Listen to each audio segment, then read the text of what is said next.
Matou a mulher para ficar com o seguro de R$1 milhão. Boa tarde a todos.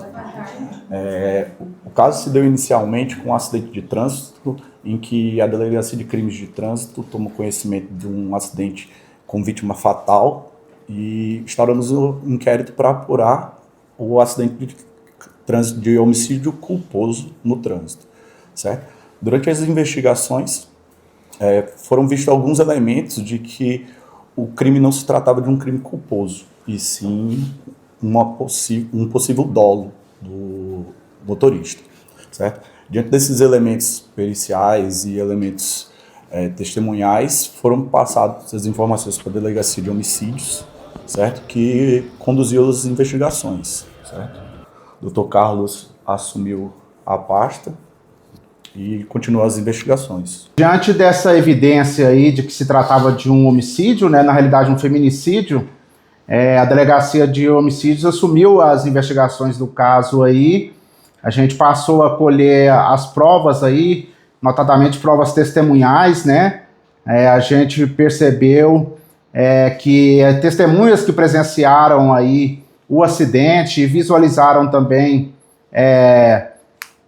o acidente em si, perceberam que aquele acidente não seria um acidente normal. Houve uma mudança ali de trajetória e tudo mais. Dando sequência às investigações, a gente quis descobrir a motivação que seria desse crime. E a gente conseguiu identificar aí a existência de pelo menos 3 apólices de seguro em nome dessa vítima, né, em que o marido, no caso o condutor do veículo, era um dos beneficiários. Essas 3 apólices aí totalizaram aproximadamente R$1 milhão.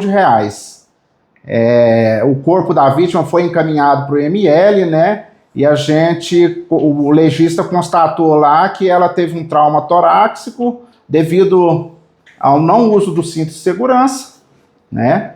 E o perito compareceu no local e foi de fundamental importância aí na coleta aí de elementos probatórios indicando o homicídio. A perícia foi acionada no dia, seria um acidente de trânsito com vítima fatal no primeiro momento, e uma outra vítima que haveria sobrevivido, né? E a gente compareceu no primeiro momento como um acidente comum, desses que tem quase diariamente aqui em Uberlândia. E ao chegar no local, o que chamou a atenção no primeiro momento foi que apenas o airbag do condutor havia sido deflagrado. O airbag da passageira não. E a gente analisando o veículo, a gente viu que há um dispositivo na parte interna do veículo, né, entre o painel e a porta do passageiro, que ele aciona, ativa ou desativa o airbag, o funcionamento do airbag. E esse dispositivo estava desligado, né? Esse dispositivo ele funciona de maneira manual, a pessoa vai lá e desliga. E a dúvida recaiu sobre o seguinte: será que seria possível o condutor, saber dessa informação que o airbag estaria desativado? Então, no segundo momento, a gente compareceu na concessionária aqui para ver um veículo equivalente, né? Mesma marca, mesmo modelo, mesmo ano. E a gente viu que, uma vez sendo desativado esse dispositivo, fica claramente, aos olhos do condutor, possível visualizar que esse dispositivo estaria desligado, né? Então, a hipótese que o condutor não sabia que o airbag estaria desativado, ela se extinguiu aí nesse momento. E, além disso, no local do acidente, a gente conseguiu reparar que não havia sinais de marcas de frenagem, né, de alguma outra marca do pneumático no asfalto. O veículo também não apresentava sinais de participação de um terceiro veículo que pudesse ter contribuído para a perca da direção.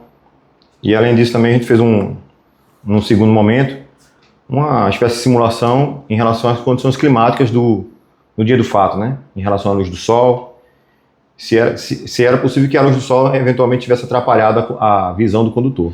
Então a gente compareceu no mesmo momento, né, que teria acontecido o acidente, por volta de 8h30 da manhã, e ficou claramente possível ver que o sol não atrapalharia a visão de um condutor. Então, aliado a todos esses elementos aí, a gente observou que não tinha um elemento assim, além do motorista, que tenha sido a causa do acidente, né?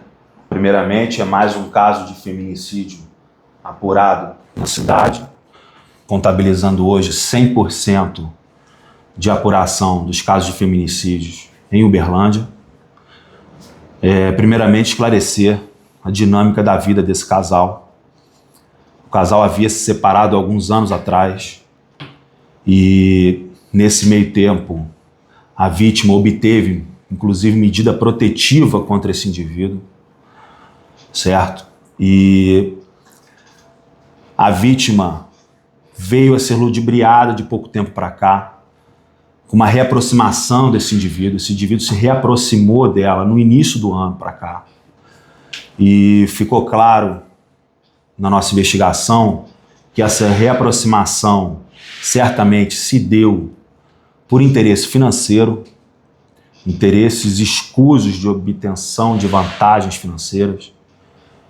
Esse indivíduo se aproximou dela no início do ano, eles reataram um relacionamento e, diante de todas as provas que foram colhidas no inquérito policial, as provas técnicas periciais, as provas obtidas pela equipe dos investigadores de polícia, pelos escrivães, pelos testemunhos de depoimentos de pessoas que presenciaram a ação, que presenciaram um suposto acidente, ficou muito evidente de que esse indivíduo tinha uma motivação para ceifar a vida da sua ex-esposa e que vinha reatando. E a motivação financeira, principalmente em virtude da obtenção de provas de que esse indivíduo era beneficiário de uma monta de aproximadamente R$1 milhão de seguros de vida da vítima. E diante de todos esses elementos, nós representamos pela prisão preventiva desse indivíduo e por mandado de busca e apreensão em sua residência.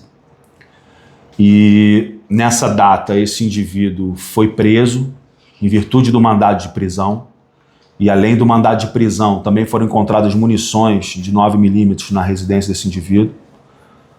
E ele foi preso também em flagrante delito pela posse irregular de munições de uso restrito, além do mandado de prisão preventiva que havia em seu desfavor.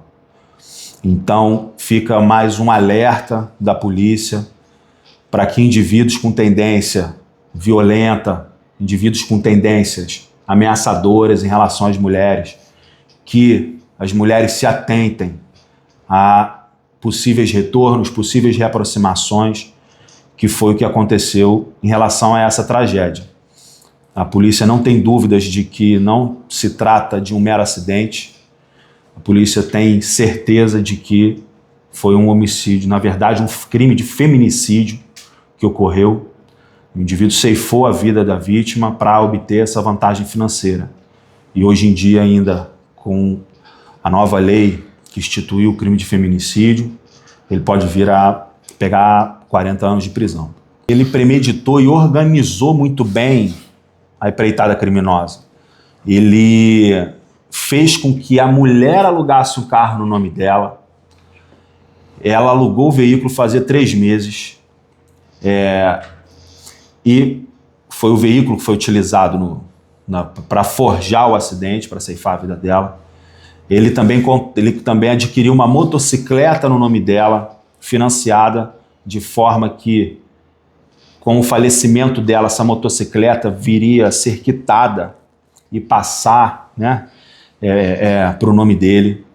Então foi tudo muito premeditado ao longo de algum tempo e nós temos certeza de que ele procurou realizar esses seguros de vida, e esse detalhe que esses seguros de vida foram contratados menos de um mês antes do fato.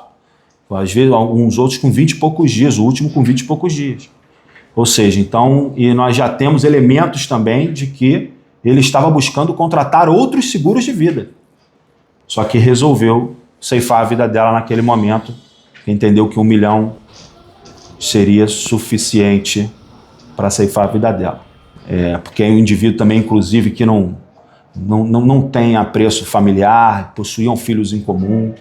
Isso já ficou provado também que ele era um indivíduo complicado, violento, utilizava drogas e trazia uma série de problemas familiares, inclusive para os filhos.